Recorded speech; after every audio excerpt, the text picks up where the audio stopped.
ลูกทางเมืองฮงฮีไปหาเมืองปักไล่จะมีป้ายติดอยู่นี่เด้อบอนที่ว่ามีน้ำตกนี่ประมาณว่าชาวเมืองปักไล่ยินดีต้อนรับโอ้มันนี่เฮาหันมาเบิ่งทางนี้จะเป็นน้ำตกตาดตุกตาดเนาะออกจากผู้นี่แหละพี่น้องเอ้ยคุณเนาะความสูงความชันแล้วก็เป็นน้ำที่ว่าใส่ตลอดปีเลยเนาะบ่ฝนตกแห้งกระดากระยาน้ำนี่บ่คุ้นเนาะถือว่าเป็นน้ำใส่ตกออกมาแบบนี้เลยเนาะผู้เรากายไปกายมาแล้วก็แวนี่ยามฮอนนะล้างตีนล้างมืออยู่นี่ได้นี่พี่น้องเขาเจ้ากายห่างดินมานี้นะโอ้มีบนเยียบอีกจะมีมาเองนะ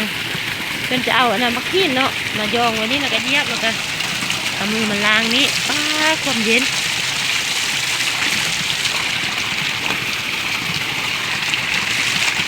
เย็นสบายต่างเห็ดได้มีห่างดินล้างหน้าล้างตาเนาะมายามแดดฮอนแดดฮอนจะสามารถล้างหน้าล้างตาล้างตีนล้างมืออยู่นี่ได้เนาะ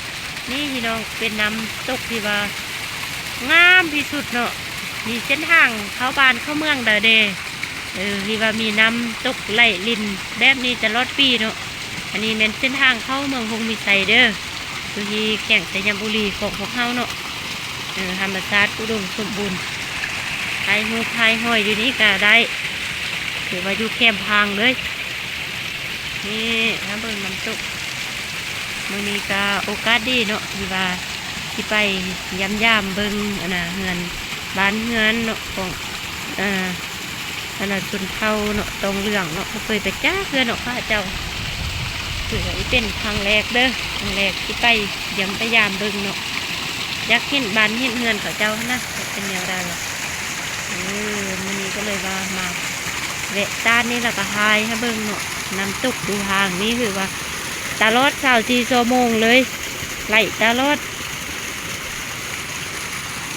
ออกน่าจะเป็นออกหูหาปลาดุกเละลงมานะเนาะเพราะว่าธรรมชาติมันจะงามเที่ยวพักนั้นก็เป็นป่าเนาะอันนี้มันทางเมืองขวบมือนี้จะเป็นไปเมืองฮงเนาะมีรถกับเจ้ามาแล้ว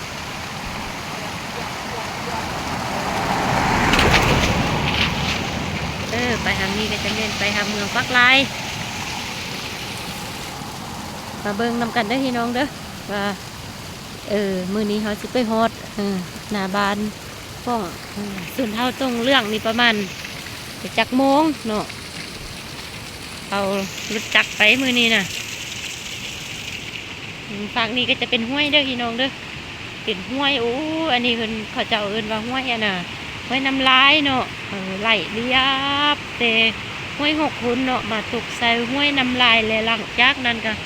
ห้วยน้ำลายนี่ก็ที่ไหลตกไปใส่น้ำคลองเนาะโอ้ยน้ำนองแดงคิวคืนพี่น้องเอ้ย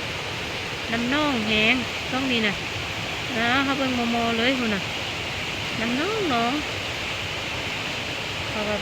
บกกาลงไปนะทุกคนเนาะเพราะว่าทางลงนี่สั้นเลยแต่มีทางเขาเจ้าลงไปอยู่เนาะแต่ว่าบกกาลงเพราะว่ามันสั้นนะที่ยันลมยันตกน้ำนี่ไหลไปเนาะนี่เบิ่งต้นเลย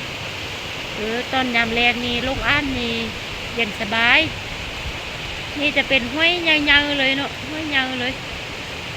ห้วยยาวที่เราได้มาเมืองฮงแล้วก็มาแวะมาสัมผัสเบิ่งเด้อ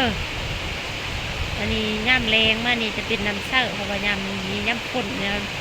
น้ำจะคุ้นแล้วก็น้ำก็จะนองเด้อพี่น้องเด้อมีแต่น้ำนั่นน่ะน้ำตุกตาดนี่เนาะที่ว่าเป็นน้ำเส้าตลอดปีพูดเย็นสบาย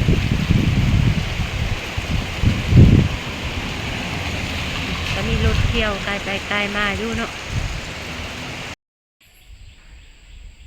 เวลา12:28เนาะ28หรือว่า30นี่แหละมาแวะกินข้าวอยู่นะอาหารใส่น้ำปุ่นเด้อพี่น้องเด้อไปซอกกินข้าวกินน้ำจากบ้านกันเนาะซอกกินเฟอก่อนอยากกินข้าวสวยแล้วตอนนี้ว่าอยากกินข้าวสวยแล้วเด้อ เรากินข้าวกินน้ำกันเนาะ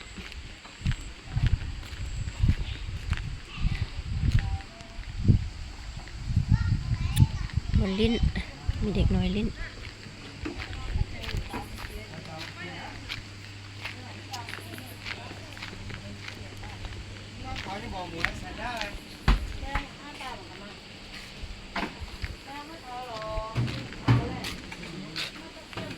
แล้วอาหารช่วยกินข้าวเปียกเด้อกินข้าวเปียกไปตาหน้าแซ่บแฮวว่ะข้าวเปียกอยู่น้ำปุ่นนี่เนาะ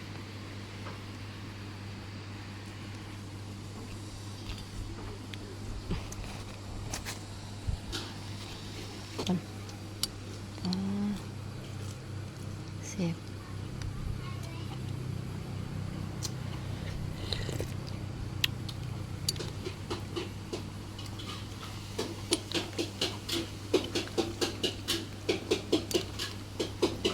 น่าแซ่บแฮวว่ะ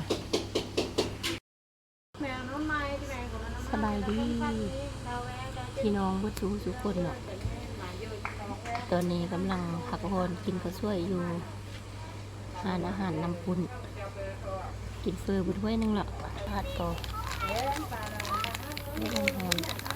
กินกระเลมนี่เนาะเอ๊ะพออยู่กินคนเดียว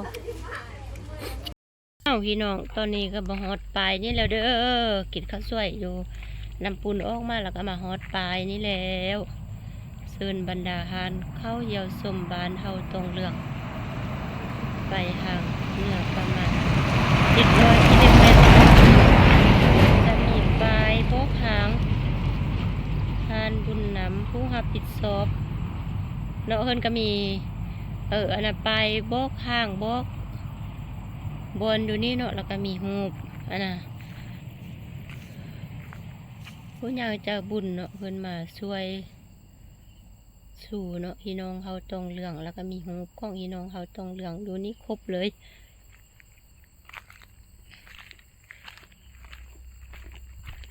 ห่างเขานี่ก็สึกคือสิยากเติบเนาะพี่น้องเนาะบ่ได้มาจากเครือบึงสะฮับ